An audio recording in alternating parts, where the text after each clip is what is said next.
Yo no quiero agotar más su paciencia ni su atención, creo y he tratado de hacer aquí una síntesis muy rápida de lo que vimos el día de hoy y ayer y de las muy importantes aportaciones que ustedes han realizado. El compañero de Yucatán nos dijo la vez pasada que nos vimos en un foro similar que nosotros habíamos ganado las elecciones y que estábamos obligados a escribir la historia. Creo que la estamos escribiendo. Hace unos días un periodista al que le tengo estimación decía: ¿qué está pasando?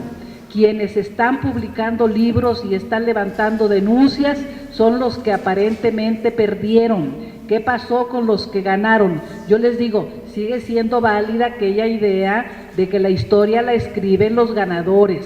Nosotros ganamos la elección. López Obrador es nuestro presidente legítimo. Muchas gracias.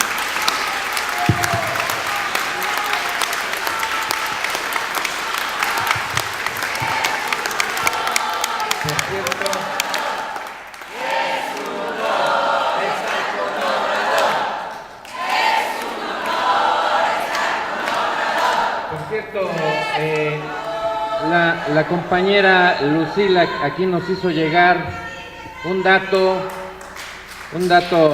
que conviene traer a la memoria, recordar, sobre todo por el final de la intervención de la licenciada Socorro Díaz, nos da el dato de la casilla donde votó Felipe Calderón Hinojosa en la colonia Las Águilas de Álvaro Obregón, Distrito Federal, la sección 3220 del Distrito Electoral Federal 26.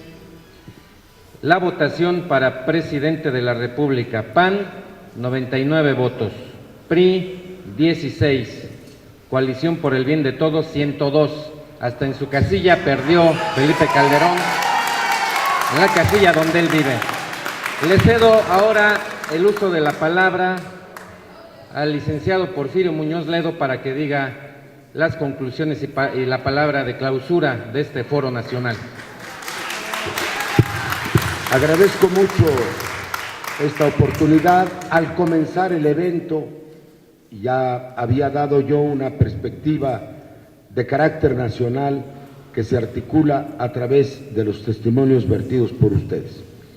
Yo quiero solo hacer unos cuantos comentarios.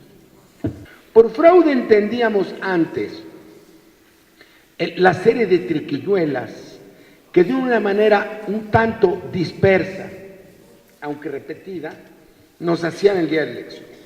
Cuando comenzamos el movimiento, la Asociación Democrática por Sufragio Efectivo que creamos, hizo un folletito con dibujos donde estaban los fraudes de entonces. Habría que rescatarlo para compararlo con los de ahora, ¿no?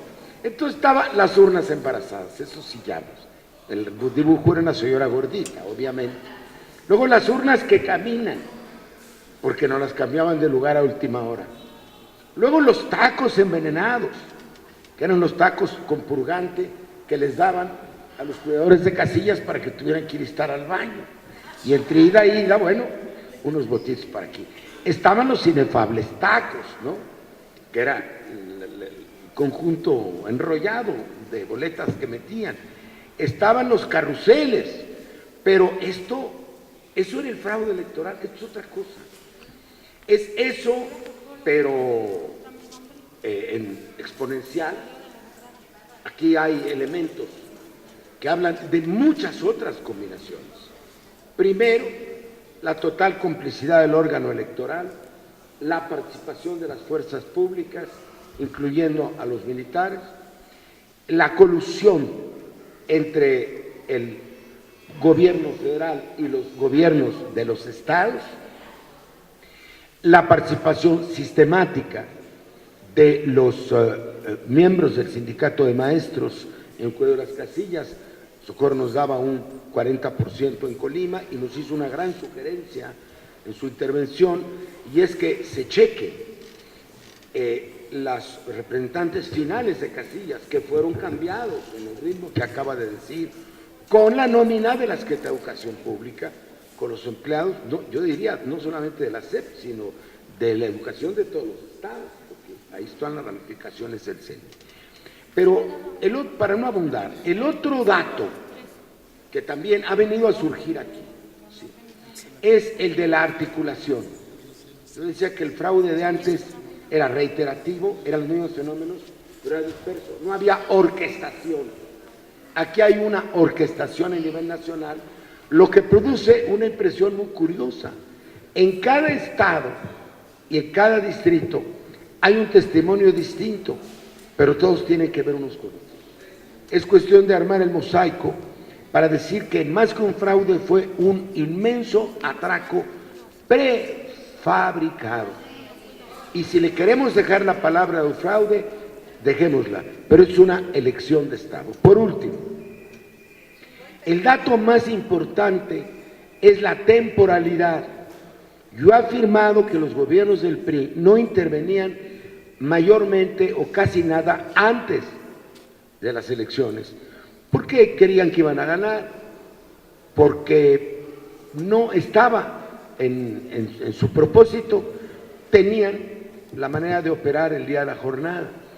Aquí hay un cambio político, psicológico y moral muy grave del que era el abanderado de la democracia, porque había sido electo como presidente de la República en la primera alternancia Vicente Fox.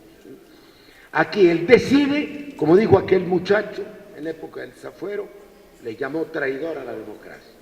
Él decide traicionar a la democracia. Revela que al PAN nunca le importó la democracia, o cuando menos a los panistas como él. Lo que querían era el poder para satisfacer antiguas venganzas ideológicas, ¿sí?, y para corromper aún más el poder de lo que está. Yo tendría una ligera diferencia temporal con nuestra gran oradora que vino de Zapopan y que da el testimonio. Yo estaba allí, yo tuve una dificultad personal con el ahora secretario y yo lo denuncié en la Unión Europea, dije que era una brutal violación, la golpe a los muchachos. Nace un poco antes, ahí es el destape de Felipe.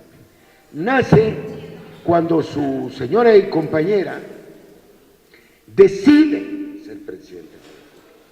Ese es el momento histórico del cambio psicológico, el cambio moral, del cambio político. Es antes de que hubiera otros candidatos. Por eso lo podemos llamar fraude de Estado, pero lo podemos llamar también fraude de alcoba.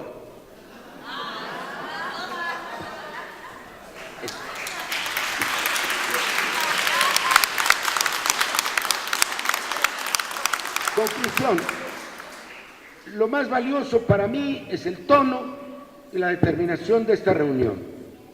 Ha predominado no solamente en la ratificación de nuestras convicciones en el sentido de que estas elecciones se ganaron, de que es justificado y lógico el título de presidente legítimo, sino también una determinación. Por razones que también la historia analizará, no impedimos la toma de protesta y de posición. Yo soy partidario, y lo digo, de ir más adelante. Está una demanda en el IFAI para que se abran, para que se conserven las boletas electorales. El IFE dice que no son testimonios públicos, que no son documentos públicos. En 1900, después de las elecciones del 88, creo que 2 años después, con la complicidad de Fernández de Ceballos y del PAN, se quemaron las boletas electorales en la Cámara de Diputados. Yo creo que debiéramos hacer un propósito de defender con movilización nuestro voto. ¡Que no se quemen las boletas! Ese es el movimiento. ¿Qué pasaría si las dejamos abrir y si descubrimos que Andrés Manuel tuvo más votos? Yo no creo que Calderón pudiera seguir en el sitio que injustamente ocupa. Por eso, me perdona mi compañero a quien interrumpí, volver a pensar en el 2012 y vamos a rehacernos. Se presta a la multiplicación de la grilla interna de los partidos a la ocupación de los espacios secundarios y a la coautomización del proceso, perdón que lo diga así. Repetir y repetir no es lo que busca Andrés Manuel López Obrador, sino hacer justicia a los ciudadanos de este país. Muchas gracias.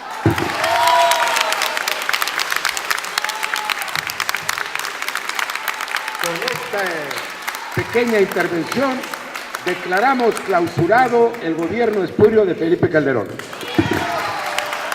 Y los trabajos de este Foro Nacional. Muchas gracias por su presencia.